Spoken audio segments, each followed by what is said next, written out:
Hey, hi, hello everyone. Anthony Fantano here, internet's busiest music nerd. It is a rainy Saturday morning in New York City. I last night got back very late from seeing 100 Gecs on their tour behind their latest record. Want to come through here, give some thoughts, give some feelings on the show. It was great, thrilling, hard hitting, mind blowing. The show was at this spot called Avant Gardner. which my booker was there at the time as well and told me that the place is around a 3,000 cap as far as audience size, but it seemed like there was maybe a little more in there because, at least in front of the stage, like people were packed in like sardines. And even before anybody played, anybody started, be it Machine Girl or Gecs, like the tension, the energy, the Gecs psychosis was so thick in the air you could cut it with a knife. People were just like going insane for the sound guy, going insane and shouting in unison for random reasons. Just everybody seemed so hyped, so happy, in such a good mood just to be there before anything even started. And that's just such a great feeling, such a great vibe for a show. So before anything even started, you knew shit was just going to pop off because the energy was great and the energy was right. Not only that, but like a lot of people just like really showed out in terms of what they were wearing at the show too. Really colorful, fantastic, creative outfits. I saw one couple that was like dressed in white coveralls that had red, like blood-stained handprints all over them. But of course, like a lot of stuff people were wearing was more Gecs-centric. There were people in wizard costumes, which, Dylan and Laura are sort of, known to wear on stage as they come out. There were people with frog or Gec garb, obviously in reference also to the new track Frog on the Floor. I saw a guy with like a Kermit the Frog headpiece. There was somebody who had a Kermit the Frog doll and was like committed to holding it up for like 90% of the show.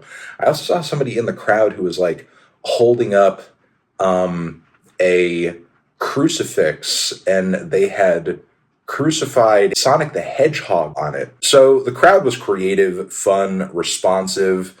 Seemed like they were really having a good time, especially around the pit. There was one point where there was a circle pit, but it wasn't like, your typical aggressive, super fast, punching, pushing kind of circle pit. Everybody in the circle pit was kind of skipping and frolicking. Yeah, there was definitely like some gallivanting going on in the circle pit, which was, a change of pace was a choice. The Machine Girl set was one of the hardest and most explosive sets I've ever seen kick off any show. I actually caught Machine Girl years and years ago once at CMJ at a showcase that I put together with a friend, so that was at a very kind of like early iteration of the project. This time around, the electronics were louder. There was a live drummer who was absolutely freaking insane. They were just flying through one track after the next, and then at one point, Machine Girl decided to whip out some bass. That was sick as hell, and then progressing to a point where, the Machine Girl just jumped into the crowd. And with the crowd being as positive as it was, there was kind of like a collective effort of everybody behind Machine Girl to hold the microphone cord up, which were comically long microphone cord, by the way, as Machine Girl was going deeper into the crowd, dragging it all the way to the other side of the venue, and then crawling up into this other kind of separate VIP area. And then from there, Machine Girl proceeded to just like, perform from the opposite, with the drummer, obviously, not missing a beat.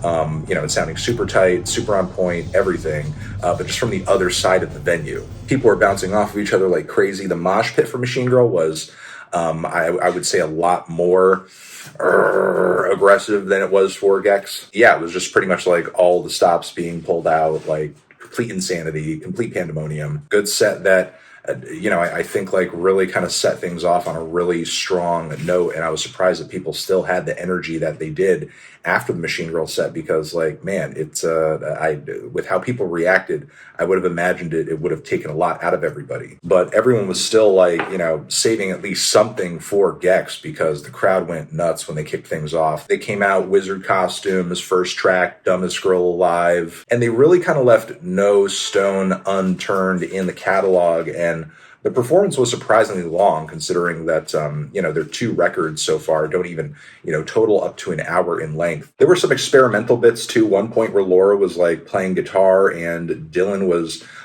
banging on and bowing this giant metallic apparatus, which I'm recently learning is an instrument called a Marvin. Yeah, I didn't even know this was a thing or existed, but it generates some pretty heavy and spooky sounds. But yeah, Dylan and Laura really packed out the set, and I think my biggest takeaway from the performance is just the range that they showcased from beginning to the end of the performance. And of course, just listening to the Gecs discography, you hear the variety and the volatility of influences that go into everything that they do, but I feel like it becomes that much more apparent live because this performance had futuristic pop cuts, it had bits and passages for the ravers, it had parts for the metalheads, it had giant catchy rock anthems, it had futuristic pop, it had noise sections, we had a little acoustic breakdown. Dylan and Laura really kind of gave us the full range, the full Gecs range. And, there were even interesting little instrumental bits in between songs that they were playing. I believe at one point I heard like this very faint, as Laura was bantering, a dubstep remix of Hall of the Mountain King. As Laura would talk, Dylan would occasionally go to this electronic rig that was kind of set up and just start like hammering out beats or just like playing some kooky sounds, stuff like that. But yeah, the Gecs range was really emphasized in the live setting, and it was great. It was killer. It was just amazing to not just kind of see that on full display, but see the really raw and exciting response from everybody in the crowd too, because like, damn, almost everybody knew the words. People were going crazy during key moments, like, Laura singing about Anthony Kiedis sucking her penis. Experiencing that line live, it's just iconic. It's legendary. It hits different. The line hit so hard, it made me want to have Anthony Kiedis sucking my penis. But yeah, the Gecs show, thrills, excitement, good times overall, and maybe that is what really mattered most for the show, that it was just really, really fun. It was just a good, positive, uplifting time. And, I feel like at this point I kind of needed that. Maybe everybody else in the crowd needed that too.